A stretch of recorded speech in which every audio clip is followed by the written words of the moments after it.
Wakaondoka wakamtoa nje ya mji, wakampeleka mpaka ukingo wa kilima ambacho mji wao umejengwa juu yake, wapate kumtupa chini.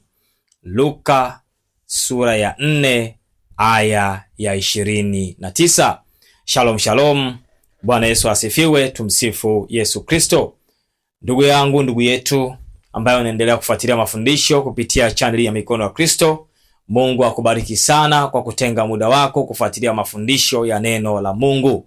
Siku ya leo nimekuja na somo ambalo lengo langu ni kukutia moyo wewe ambaye unajitahidi sana kueneza neno la Mungu, ama unajitahidi sana kufanya mafundisho mbalimbali, ama tu unajitahidi hata katika kazi zako mbalimbali, lakini watu wanakupuuza ama watu wanakudharau. Somo hili limebeba kichwa cha somo kinachosema sio kila mtu atakupenda, jifunze kuyaelewa mazingira. Ili lazima likae akilini mwako. Na somo hili hasa ningependa niwaguse zaidi wale ambao ni waalimu wa neno la Mungu. Waalimu wa neno la Mungu, lakini pia ni waguse watu wa kawaida. Kwa nini nimesema waalimu wa neno la Mungu? Hapa nimekusanya wote au watumishi wa Mungu wote, wawe walimu, wawe wanasifa, watumishi wa Mungu wote na wakusanya hapa. Nataka niwatie moyo. Sio kila mahali utaenda utapokelewa kwa jinsi ambayo wewe ulikuwa unafikiri. Umeenda mahali kwa ajili ya sifa, unafika pale hakuna watu. Kuna watu wawili. Wewe fanya kazi ya Bwana, nenda zako. Kazi yako itakuwa imehesabiwa kabisa kwamba umeitimiliza ile kazi ya Bwana. Lakini bado wapo wainjilisti, wako walimu, wapo ubiri, wanakwenda mahali mbalimbali kwenda kuhubiri kwenye majukwaa mbalimbali. Mnafika huko hakuna watu, hamkuti watu. Mnaenda kuhubiri, watu ni wachache mno. Mmefanya mkutano, labda mmefanya tangazo kwa muda mrefu, lakini watu ni wachache mno. Mtu anaanza kufa moyo hata kufundisha hajaanza Lakini leo nakutia moyo kabisa kwamba nenda kafundishe neno lile ambalo umekusudiwa kwalo. Kawafundishe watu waliopo hao, wawe 4, wawe 5, wawe 6. Fundisha. Tena fundisha kwa bidii zote. Ukimaliza, shuka kwenye stage yako, mshukuru Mungu, nenda zako. Kaangalia ratiba inayofuata. Ninakutia moyo popote pale unapoenda. Ama unaweza ukakuta watu umealikwa sehemu fulani, waseminishaji, umeenda kanisani, umeenda kwenye ukumbi, umeenda mahali fulani, kuna watu wanasubiri semina yako. Unakwenda kuwafundisha, umeandaa masomo yako vizuri, Roho wa Mungu amekuelekeza vizuri, unawafundisha, lakini kila ukiwatazama wanakukodolea tu macho kama hawakusikii. Wewe unasema amena, watu kimya. Amena, watu kimya. Amina, ametoka chini. Haleluya, kimya. Yani kila ukijaribu kuwashtua unaona kabisa hawa leo wanaweza kunipiga mawe hawa. Usiofu kabisa, haya mambo ni ya kawaida mno. Ninakutia moyo. Sio kila mahali utaenda utakubalika. Sio kila mahali utaenda utapendwa. Sio kila mahali utaenda utapokelewa kama vile ambavyo wewe ulidhania kupokelewa. Uliwaza nafsini mwako kwamba huku ninakoenda nitapokelewa kwa namna hii. Hapana, sio kila mahali itakuwa hivyo. Lakini vile vile wapo watu mbalimbali ambao wanafanya shughuli za mbalimbali kwenye jamii. Unaenda kwenye jamii, unaenda kwa watu, unaenda kuwafundisha, unaenda kufanya jambo fulani, umejipanga vizuri kwa ajili ya kutoa msaada. Unaenda kutoa msaada, unaishia kulaumiwa. Hiyo ni kawaida sana mpendwa. Mambo ya kawaida kabisa. Hata Yesu alifanywa vitu vya namna hiyo. Sasa kama Yesu, Mungu kweli na mtu kweli, alifanywa hivyo, wewe je, ambaye ndio mtu tu kama mimi, wewe je? Unaenda umejipanga vizuri kwa ajili ya kutoa mada fulani. Unaenda kwenye kazi, labda unafanya kazi, unaweza kuwa unafanya kazi kwa bidii sana, ndani ya nyumba ya mtu, ndani ya ofisi na mahali kokote, unafanya kazi kwa bidii na kwa juhudi na kwa ubora na kwa ufanisi, tena wa hali ya juu sana. Lakini matokeo yake matusi. Matokeo yake unadharauliwa. Matokeo yake huonekani, unatukanwa. Usijali. Yesu alifanywa hivyo. Yesu alifundisha na wakamtoa nje. Yesu alifundisha wakataka kumpiga mawe. Yesu alifundisha walitamani hata kumtukana. Na Yesu alifanya nini? Alipita katikati yao akaenda zake. Asije akasema hapakuwepo nabii mahali hapa. Alikwenda kuwafundisha, hawakusikia, akaenda zake. Kwa hiyo usichoke Kuna mahali unaweza ukatumwa ukaona kama huko kweli mimi nitapata watu, ili mradi umetumwa wewe, nenda. Watakusikia haya, hawakukusikia haya, ili mradi Mungu amekutuma, nenda ukaifanye kazi, nenda kaifanye kazi. Kwa hiyo kuna watu wenye changamoto hizi kwa aina, kwa nafasi mbalimbali, kwa nafasi mbalimbali. Mtu anafanya kazi kwenye taasisi fulani, labda wewe ni unafanya usafi, unaandaa labda chai, labda wewe ni messenger, labda unafanya kazi ndogo ndogo, unafanya kazi kwa bidii, kwa bidii sana. Yaani unahakikisha kwamba kweli leo nimefanya kazi, lakini bosi akija na kuona hujafanya kitu, usiofu. Fanya kazi ya Mungu popote ulipo kwa uaminifu. Haijalishi watu watakudharau kwa namna gani. Unaweza kufanya kazi ya kupika chakula, unawalisha watu, lakini mtu anakuja na kuambia chakula chako ni kibaya, hakina ladha, hakina taste yoyote. Usijali, fanya kazi yako ya kuwauzia watu chakula kwa uaminifu. Usije ukayumba eti kwa sababu fulani anasema hivi. Hiyo nataka nikupe moyo kabisa. Ninakusii, usije ukayumba, usije ukatingishika, usije ukatoka kwenye laini yako eti kwa sababu kuna mtu amesema neno ambalo wewe haukulipenda. Ikiwa Yesu Kristo mkombozi wetu alifanyiwa hayo, wewe je? Manake na wewe lazima utafanyiwa, lazima utapitia kwenye mambo ya namna hiyo. Chukua Biblia tusome katika andiko, kitabu cha nani? Kitabu cha Luka. Fungua Biblia yako kitabu cha Luka, nikuoneshe mahali gani Yesu alikuwa anahubiri alafu akamtoa nje mbio, tena wakataka kumtumbukiza kwenye korongo. Luka sura ya 4 tunaanzia ile aya ya 16. Inaeleza kwa habari za Yesu alivyokuwa anakwenda kuhubiri. Inasema Yesu akaenda Nazareti, hapo alipokelewa, na siku ya Sabato akaingia katika sinagogi kama ilivyokuwa desturi yake. Maana yake Yesu alikuwa na tabia kutembea kwenye masinagogi, na nyinyi watumishi wa Mungu na tabia kutembea huku na kule. Wainjilisti wana sifa na tabia kwenda huko na huko, kwenda kuinjilisha kwa njia ya sifa. Wana maombi na watu wengine wote ni tabia kwamba unatoka huku unaenda huku na kwenda kule, kama Yesu alivyofanya kama desturi yake. Akasimama ili asome, akapewa chuo cha nabii Isaya, akakifungua chuo hiko, akatafuta mahali palipoandikwa, Roho wa Bwana yu juu yangu, kwa maana amenitia mafuta kuhubiri maskini habari njema, amenituma kuwatangazia wafungwa kufunguliwa kwao, na vipofu kupata kuona tena, kuwaacha huru waliosetwa, na kuwatangazia mwaka wa Bwana uliokubalika. Yesu anaendelea vizuri kabisa. Aya ya 20 anasema, akakifunga chuo, akamrudishia mtumishi, akaketi, na watu wote waliokuwamo katika sinagogi wakamkazia macho. Aya 21 inasema hivi, akaanza kuwaambia, leo maandiko haya yametimia masikioni mwenu. Wakamshuhudia wote. Yesu amefundisha, amemaliza, amefundisha neno zuri kabisa, na alikuwa anashuhudia kama yeye ndiye Kristo. Lakini watu hilo hawakujali. Watu wakakaza macho, wakasema huyu ni nani? Anakufuru. Huyu ana mpango gani? Kwa nini anasema yeye ndiye? Ilikuwa ni zogo. Wakaanza kujiuliza wenyewe kwa wenyewe, tumfanyeje mtu huyu? Sasa na wewe unaweza ukaenda mahali ukafundisha mafundisho yakawaumiza watu. Sio kwa maana wewe kuwaumiza, bali mafundisho yamewagusa. Umegusa uovu wao. Kwa hiyo watu wa namna hii usitegemee kwamba watakuchekea. Mungu anataka ujumbe ufike. Ujumbe utakapofika itategemea na mapokeo. Wachache sana ambao wakionywa wanakubariki kuonyeka. Wanasema kwa hakika hili neno linatuhusu, tumekosea, turekebike. Hakuna, wengine hawataki hivyo. Ukishawasema tu kwenye engo yao tayari wanaanza kuunda zengo. Huyu naye mtumishi ametokea wapi? Mbona kwamba hatumjui? Mbona hatukuwa na ratiba naye sawa sawa? Haya, kamati ya maandalizi inaanza kutafuta, mmempata wapi mtumishi huyu? Mmempata wapi mhubiri huyu? Wanaanza pengine kukusema kwa maneno mabaya. Usife moyo.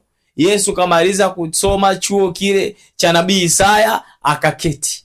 Alipoketi wakaanza kumjadili. Sio wanajadili alichokisema, sio wanatafakari mafundisho yake, wanamtafakari yeye. Huyu kwa nini amesoma hapa? Watu wanamsubiri Masihi. Watu wanamsubiri Masihi, kuna siku atakuja. Masihi anakuja, anajitambulisha. Yesu anakuja, anajitambulisha. Halafu waliokuwa wanamsubiri hawamjui. Sasa kuna watu wa aina hiyo. Wapo sehemu wana ugonjwa, wako sehemu wanahitaji uponyaji, wapo sehemu wanahitaji neno la Mungu. Alafu wao unapeleka neno la Mungu, wasitambue kama wewe ni mjumbe wa Mungu, wanaanza kukujadili kwamba wewe ni nani. Hiyo ni kawaida. Hivyo hivyo kuna mtu anahitaji msaada, mtu anahitaji kuhurumiwa, anahitaji kutendewa matendo ya huruma. Unakwenda kuyafanya matendo hayo, anakulaumu. Yaani anasahau kwamba yeye anahitaji msaada. Sasa vitu vya namna hii unapaswa kuelewa. Ndio wanasema sio kila mtu atakupenda, jifunze kuyaelewa mazingira. Kwamba unajua kabisa hapa sipendwi, lakini mazingira ya hapa inabidi niseme hili, nifundishe hili, nifanye hili. Wakiyakataa, mimi nanawa mikono, naenda zangu. Kazi yako inakuwa imefanya nini? Imeisha. Ila kuna watu wanaweza wakaishia katikati ya mhubiri. Kuna watu wanaweza kuhususia injili. Kuna watu wanaweza kuhususia kuifanya kazi ya Mungu. Kuna watu wanaweza kugoma kabisa kuifanya kazi ya Mungu, kitu ambacho kinakuwa sio sawa sawa. Tunapojifunza neno la Mungu, tunaelewa kabisa kwamba Yesu anatufundisha kadiri ya yeye alichofanyiwa, kwamba na sisi tunaweza kufanyiwa. Wakimstaajabia maneno ya neema yaliyotoka kinywani mwake, wakasema, huyu siye mwana wa Yusufu? Sikiliza swali vizuri. Wanastaajabia maneno, lakini wanamwangalia anayesema ni nani. Huyu siye mwana wa Yusufu? Akawaambia, hapana shaka mtaniambia mithali hii, tabibu, jiponye nafsi yako, mambo yote tuliyosikia kwamba yametendeka Kapernaumu yatende na hapa pia katika nchi yako mwenyewe. Akasema, amini nawaambia ya kwamba hakuna nabii mwenye kukubaliwa katika nchi yake mwenyewe. Anawapa onyo. Kwanza amewaambia maneno yametimia, kwamba Roho wa Mungu amenitia mafuta, mimi ndiye Kristo. Na anawaambia, nyinyi mtasema mimi hapa kwamba nitende miujiza, lakini hapana nabii anayekubalika nchini mwao. Kumbe na Yesu alitambua kwamba hapa ninapoenda siwezi kukubalika. Lakini mbona alienda? Mbona alienda? Yesu ameenda. Na wewe vile vile unaweza ukaenda sehemu ukasema, hapa wala Ukristo ukubaliki. Unaweza ukatumwa uende sehemu ambapo Ukristo haukubaliki, alafu naomba ukahubiri injili. Nasema naendaje kule? Yesu aliendaje mahali ambapo alijua kabisa akubariki? Alijua kabisa hapa ndio nyumbani kwangu. Lakini hawa hawezi kunikubali kwa sababu wanamjua baba yangu Yusufu. Wanajua maisha ya baba yangu Yusufu, kwamba alikuwa ni fundi seremala, alikuwa fundi seremala, na mimi pia nijifunza useremala. Je, hii habari nimeipatia wapi? Mambo ya makuu nimeyapatia wapi? Wasijue ya kwamba Mungu hufanya jambo lolote kwa njia aitakayo. Na ndio Yesu alikuja duniani kwa njia ya Yusufu baba yake, kwa njia ya Mariamu mama yake. Lakini watu wanastaajabia, wamestaajabia maneno, lakini wanashaka na msemaji wake. Ni mambo ya ajabu. Kwa na wewe vile vile, ndio maana nikasema somo hili nataka niwalenge zaidi watumishi wa Mungu. Unaweza kwenda sehemu ambapo Ukristo ukubariki. Kwa hiyo utakapohubiri unaweza kuchekwa, unaweza kuzomewa, unaweza kufukuzwa. Wewe wala usijali, sema neno la Mungu nimelitimiliza mahali hapa na mimi nitenda zangu kwa amani. Ukienda mbele kwenye aya ya 28, angalia sasa hawa watu walivyokuwa na akili ya tofauti. Baada ya Yesu kuyasema yote kwenye aya 28, anasema wakajaa ghadhabu wote waliokuwa katika sinagogi waliposikia hayo. Wameanza kukasirika kwamba kwa nini anasema hivyo? Yaani huyu ni nani? Kwa nini? Maswali yamekuwa mengi, wakajawa na ghadhabu. Lakini haitoshi ghadhabu yao. Anasema wakaondoka, wakamtoa nje ya mji, wakampeleka mpaka ukingo wa kilima ambacho mji wao umejengwa juu yake, wapate kumtupa chini. Lakini yeye alipita katikati yao akaenda zake. Baada ya ghadhabu, wakataka kwenda kumdondosha chini ya ule ukingo, yani kwenye lile gema ama kwenye lile korongo, ili wamuue ama aumie. Wakampeleka huko, kwamba unasema hivi, wewe ni nani? Wewe ni nani? Na katika dunia tulionao ni hivyo hivyo. Kuna watu wanalihitaji neno la Mungu, lakini neno la Mungu linavyoenda, mtu anavyolifundisha, wameona limefundishwa tofauti na walivyozoea kufundishwa. Sasa wanasema huyu ni nani? Kwa nini anafundisha mambo kwa mtindo huu? Kwa hivyo mtumishi wa Mungu, usiogope. Mtumishi wa Mungu, usipate wasiwasi wote. Ujue kwamba hata Yesu walimfukuza kwenye sinagogi, wakataka kwenda kumtupa kwenye korongo. Na wewe vile vile unaweza ukafukuzwa, unaweza ukanyimwa nauli, unaweza ukanyimwa nafasi nyingine ya kupanda kwenye hilo jukwaa. Wala usife moyo, wala usiogope. Jifunze kuyazoea mazingira. Ndio maana nimesema sio kila sehemu utapendwa, sio kila mahali utapendwa, sio kila utakachokifanya kitakubalika mbele ya watu. Vingine vitakataliwa, visikuumize. Jifunze kuzoea mazingira. Kama Yesu alipojifunza kuwaelewa wale watu, akajua hawa hawezi kunielewa kwa sababu mimi ni nabii ambaye nimetokea hapa, wanavyoona wao, wasijue kwamba mimi ni Mungu kweli, mimi ni mtu kweli. Yesu akapita katikati yao, akaenda zake. Somo hili liwe sehemu ya kukufundisha wewe unayekata tamaa. Wewe ambaye unafikiri kwamba kila utakapoenda watu watakupigia makofi. Wewe ambaye unafikiri kwamba kila utakapoenda watu watakupa zawadi. Wewe unayefikiri kwamba kila utakapoenda kufundisha utapewa nauli. Uelewe ya kwamba kuna mahali hautopewa nauli. Kuna mahali hautokubalika. Kuna mahali watakufukuza. Kuna mahali watakutukana. Jifunze kuzoea mazingira. Jifunze kuzoea mazingira.